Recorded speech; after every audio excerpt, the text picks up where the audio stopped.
Čaute, čaute. Takto večer vás zdravíme z Vajnor. Možno ste dnes počuli o Vajnoroch, možno niektorí si pamätáte, svojho času tu bol Ján Pavol II, bolo tu letisko, bolo tu hocičo. Ale zajtra sa ide udiať jeden biznis storočia. Doslova to môžeme nazvať biznis storočia. Lebo zajtra na vláde idú schvaľovať novú nemocnicu. Ale predtým, jak budú schvaľovať novú nemocnicu, budú hovoriť o tom, ako vás alebo nás všetkých na Slovensku ožobráčia v tzv. Konsolidácii číslo 3. Idú zverejniť plán, že ukradnú ľuďom ďalších 1,7 miliardy eur. 1,7 miliardy eur. Obrovské peniaze, na ktoré sa budeme všetci skladať. Čiže tak slávna konsolidácia číslo 3. Ale zároveň bude hlasovať najmä pani Saková o biznise pre samú seba. Tu, kde sa nachádzame teraz, zajtra schvália, že sa bude stavať nová nemocnica za 1 miliardu eur. Za 1000 miliónov eur. Tu. Toto je všetko štátny pozemok, ktorý teda má obrovskú rozlohu a všetko toto tu patrí štátu. Aj táto tráva, ktorú tu vidíte, aj to, čo je za tým plotom. Štátny pozemok. Štátna cesta. A skúste si tipnúť, či pozemok sa nachádza za touto cestou. Či pozemok je tu a tam desiatky tisíc metrov štvorcových. No pani Sakovej predsa. A takto sa robí biznis. Čiže predstavte si, že oni tu 20 rokov nás klamú, že idú stavať nemocnicu na Rasochách. Hľadajú, tápajú. Potom pred voľbami 2019 si pamätáte, že Pellegrini búral tú nemocnicu vlastnoručne bágrom, lebo chcel ukázať, že teda áno, už idú stavať na tých Rasochách. Potom, keď teraz začali znova vládnuť, hovoria, že áno, na Rasochách. Potom prišla Dolinková, hovorí, nie, tam v Ružinove. Potom znova na Rasochách. A teraz, čudujú sa svete, zrazu prišli s plánom, že tá nemocnica nebude ani tam, hoci teda tam sú štátne pozemky, ale bude tu. Bude vo Vajnoroch. Viete, ako na to prišli? Veľmi jednoducho. Jednoducho ste z jednej politickej strany. Ste pani ministerka Saková a vedľa seba na vláde vám sedí minister zdravotníctva, ktorý o tom rozhoduje, že kde sa tá nemocnica stavať bude. Zároveň viete, že oproti vám sedí váš družný kamarát, minister obrany Robert Kaliňák. No a spolu trošku hútate, možno niekedy popijete a vymyslíte sakramentský plán. Jednoducho hľadáte, kde má kto aké pozemky, lebo logicky, že keď tu niekto postaví za 1 miliardu eur nemocnicu, tak všetky okolité pozemky budú strašne drahé. Budú sa tu stávať súkromné ambulancie, možno niekde záchytné parkoviská, možno nejaké lukratívne budovy pre firmy. Každopádne všade tu bude mimoriadne lukratívny priestor, možno bývanie. No a kto má tu teda pozemky všade okolo? Tu, z druhej strany tohto areálu a na konci tejto ulice ďalší pozemok, dokopy 36 000 metrov štvorcových? No pani ministerka hospodárstva, pani Saková a jej manžel, pán Sako, Alexander Sako. 36 000 metrov štvorcových. A takto sa robí biznis. Viete, čo to bude znamenať? 36 000 metrov štvorcových, keď zrazu sa stane takto lukratívnych pozemkov? Že dnes majú hodnotu možno okolo 800 000 eur. A viete, koľko bude mať hodnotu tieto pozemky, koľko budú mať, keď sa tu postaví nemocnica? Počítajte so mnou. 36 000 krát 300 eur na meter štvorcový, čo je úplne reálna cena za meter štvorcový tu, keď tu bude za miliardu nemocnica, je 10 800 000. Súčasná hodnota 800 000 a po zajtrajšom samohlasovaní Sakovej o zvýšení hodnoty jej vlastných rodinných pozemkov hodnota 10 800 000. Takto sa urobí biznis za 10 miliónov pre jednu ministerku hospodárstva a jej manžela. Takto sa to robí do psej matere a vám schvália konsolidáciu. Vám schvália, že budete platiť zase vyššie dane, zás vám zoberú z dôchodkov, z druhého piliera, ožobráčia vás a povedzte to prosím vás hlavne tým babičkám a deduškom, ktorí donekonečna volia túto mafiánsku zberbu, lebo toto je krásny príklad, ako ich okradajú. Pozrite si našu dnešnú tlačovku, kde sme vysvetľovali, ako súčasná vláda zadlžuje Slovensko, ako vytvárajú enormne veľký dlh a ťahajú Slovensko gréckou cestou. Že sa vyhovárali na Matoviča, Hegera, Odora, ale oni míňajú dvakrát viac a zadlžujú vás a vaše deti. A pritom vám dali čo? Absolútne nič. ich sľuby zostali nesplnené. Nie sú ani lacnejšie potraviny, ani lacnejšie energie. Práve naopak, inflácia je rekordná, sme najhorší z celej Európy v inflácii. V zdražovaní potravín sme prví medzi všetkými európskymi krajinami, tak sa u nás zdražuje, ale súčasnú vládu to nezaujíma. Ich zaujíma iba, ako vás oberú o ďalšie peniaze a preto idú schvaľovať už tretiu konsolidáciu za ďalšie miliardy eur, o ktoré vás chcú obrať. Zatiaľ, čo vám vyťahujú peniaze z peňaženiek, vaše deti pripravujú peniaze, dôchodcov pripravujú peniaze, ničia celý firemný sektor, ekonomika je normálne na šrot, fabriky odchádzajú zo Slovenska, tak im sa enormne darí. A ich normálne stretáva také šťastie, po ktorom by túžil, hádam, každý Slovák. To je normálne športka, to je výhra v lotérii, prosím pekne, keď si predstavte, že ste štátny tajomník na ministerstve obrany. Ako bola pani Saková. Na tom ministerstve obrany, ktoré teraz, vnútra. A ministerstvo obrany pod Kaliňakom, vtedy bol Kaliňak minister vnútra, tak ministerstvo obrany pod Kaliňakom teraz ide stavať nemocnicu za 1 miliardu eur. A aké to šťastie pani ministerku Sakovu postretlo, že tu, ako vidíte, tu nájde tá tráva, tak tu má stať nemocnica za 1 miliardu eur a pár metrov cez ulicu, kde vidíte tieto stromčeky a ďalšie tie pozemky, tak to sú pozemky pani ministerky Sakovej. No tak toto je, prosím vás, to je výhra v lotérii, že tu z vašich pozemkov zrazu vám tu pristane nemocnica za 1 miliardu eur, ktorú schvaľuje váš stranický kamarát Šaško, ktorý ako minister Kaliňak, minister obrany povedal, že túto miliardu má hradiť ministerstvo obrany a minister obrany Kaliňak povedal, že Šaško sám za ním prišiel a povedal, že chce riešiť otázku výstavby novej nemocnice a že chce, aby bola tu.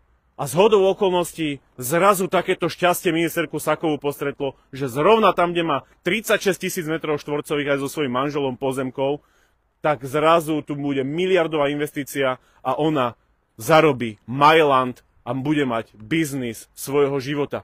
Ja som sa normálne smial, keď som čítal stanovisko, ani ona nič nepovedala do médií, hovorila jej hovorkyňa a vravela, že aktuálne sa neplánuje vykupovať pozemky tu v okolí nemocnice. Počujete správne. Aktuálne sa neplánuje. Dnes sa ešte neplánuje. Nemusí sa vykupovať. Úplne v pohode. Aj keď to nevykúpia, tie pozemky budú mať takú hodnotu, že Sakovci zarobili jackpot svojho života. Tým, že pani ministerka je pani ministerka zo správnej strany a zatiaľ, čo vy živoríte, tak oni zarábajú milióny a desiatky miliónov eur na váš úkor. Počujete dobre, priatelia, kruh sa uzavrel. Veľmi dlho sme uvažovali, aký biznis urobí Pellegrini, Šutaj-Eštok, Saková, Kaliňák, ako vymyslia tú výstavbu tej nemocnice, ktorá mala stáť na Rásochách. Pamätáte si veľmi dobre, tá nemocnica mala všetky podklady, mala projekty, bola pripravená, aby sa postavila na Rásochách. Tam ale už mali záujem iní žraloci. Tam blízko toho si postavili nemocnicu Penťáci a dnes tam je postavená nemocnica Bory. No a keďže naša vláda na čele s Robertom Ficom nebude samozrejme škodiť finančným skupinám, tak im urobili taký veľmi ústretový krok a rozhodli sa, že tak veľkú a potrebnú nemocnicu postavia v Bratislave, ale na druhej strane Bratislavy. A uvažovalo sa, kde to bude. A my práve stojíme na mieste, kde tá nemocnica za 1 miliardu eur bude postavená. My stojíme na mieste, kde zase opäť Kaliňák, najväčší kšeftár, bude stavať nemocnicu za 1 miliardu eur, ktorá tu bude slúžiť všetkým chorým a pacientom a všetkým rodinám presne tak, ako to rozprávajú svojim voličom. Ale už nepovedia, že bude to práve tu, kde ministerka Saková a jej manžel majú obrovské pozemky, ktoré, keď sa tu tá nemocnica postaví, tak pani Sáková získa biznis svojho celého života. Každý z nás a každý z vás, ktorí žijete svoj obyčajný život, by chcel mať takéto obrovské šťastie, že zhodou okolností práve pri jeho pozemkoch sa postaví najväčšia nemocnica na Slovensku, koncová, ktorá bude, jej investícia, ešte len teraz hovoria, že to bude miliarda, ale ja som presvedčený, že to bude niekoľkokrát predražené, tak ako sa teraz stavia nemocnica v Prešove, kde už teraz sa vie, že to bude predražené o 100 000 eur, o 100 miliónov eur, tak si predstavte, že ako bude predražená táto najväčšia nemocnica v Bratislave. Toto sú presne oni, smeráci a hlasáci. Ľuďom hovoria, že idú stavať nemocnice, že idú ochraňovať chorých, aby pacienti sa mali kde liečiť. Ale na druhej strane si tu robia obrovské biznisy. Čo si myslíte, že pani Sáková tu bude chodiť sadiť zemiaky? Alebo tu bude siať nejaké žito?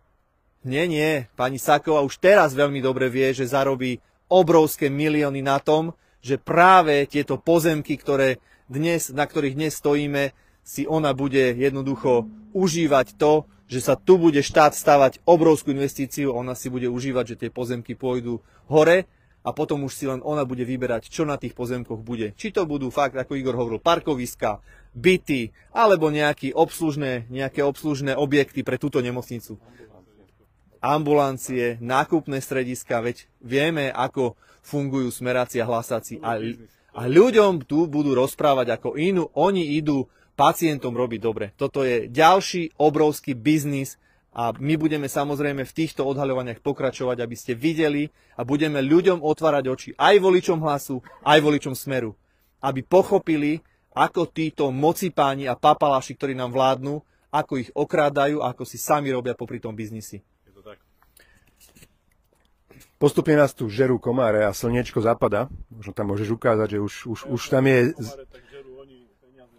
Poza Malé Karpaty sa slniečko skováva, ale chcel som tým z vás, ktorí nás sledujete dlhodobo, tak trochu pripomenúť, že o týchto pozemkoch som hovoril na tlačovke asi 6-7 rokov dozadu. Vtedy som si dal takú sériu, že najprv to bol istý Tomáš Drucker, ten je teraz minister školstva, tak o jeho biznisoch, kedy vlastne dohadzoval biznisy ako šéf pošty a potom následne minister, myslím, vnútra, firme Rempo. A potom s majiteľmi Rempa zrazu robil potichučku biznisy, ktoré mal napísané Drucker na svoju manželku. Boli to pozemky pri Špačinciach, v Trnave, potom nejaký pozemok aj v Petržalke. Jednoducho dal som si takú sériu 3 odhalení o Druckerovi a potom nasledovala rodina Sáková. A boli to takisto 3 dní, kde rádom som zverejňoval nehnuteľnosti, ktoré Sákovci nakupovali vždy záhadne za polovičnú cenu, a potom, keď to mali 1, 2, 3 roky, tak to predávali za trhovú cenu. Krásny príklad, ako sa perú špinavé peniaze. Vtedy si nájdete niekoho, komu zaplatíte symbolicky za nejakú nehnuteľnosť, ktorú od neho kúpite, ale ostatné, keďže máte čierne peniaze, možno z úplatkov, z niečoho podobného, z nelegálnej činnosti, dáte bokom a takto zlegalizujete príjem z trestnej činnosti, sa to hovorí, aj to trestný čin. No a vtedy som zverejňoval, že teda Sáková a jej manžel majú pozemky tu vo Vajnoroch a teda uvidíme, že čo z toho, aký biznis bude. Áno, počkala si 6-7 rokov a ten biznis je tu na mieste. Tu takto, keď si predstavíte, že tu bude stáť tá nemocnica. Obrovská nemocnica za 1 miliardu eur. Taká nemocnica na Slovensku nie je. 10 metrov ďalej bude Sákovej lukratívny majetok, bez ohľadu na to, či tam postaví ona niečo, alebo to predá. Zajtrajším hlasovaním, že sama o sebe bude hlasovať, zarobí pre svoju rodinu 10 miliónov eur. 10 miliónov eur. Mali desiatky možností, kde mohli stavať nemocnicu. Kaliňák, Sáková a minister Šaško, minister zdravotníctva, to znamená ministerka hospodárstva, minister zdravotníctva, minister obrany, v súčinnosti vybrali práve ten pozemok, kde všade okolo z 3 strán je ministerka Sáková, jej manžel, alebo teda tam na konci opäť ministerka Sáková cez svoje pozemky. 36 000 metrov štvorcových, budúca hodnota vedľa nemocnice 300 eur na meter štvorcový. Budúca hodnota pozemkov, ktoré dnes majú hodnotu necelý milión, bude necelých 11 miliónov. Zajtra si Sáková sama sebe schváli biznis za 10 miliónov eur. A vy potom teda máte platiť dane. Vy máte mať pocit, že žijete v spravodlivom štáte. Vy máte mať pocit, že oni myslia na nás a nerobia biznis na úkor ľudí. Urobte si obraz sami. Sme radi, že nás sledujete. Prosím, šírte toto video ďalej, nech sa čo najviac ľudí dozvie, kto nám v skutočnosti vládne. Čaute, čaute. Držte sa, ahojte. Čaute.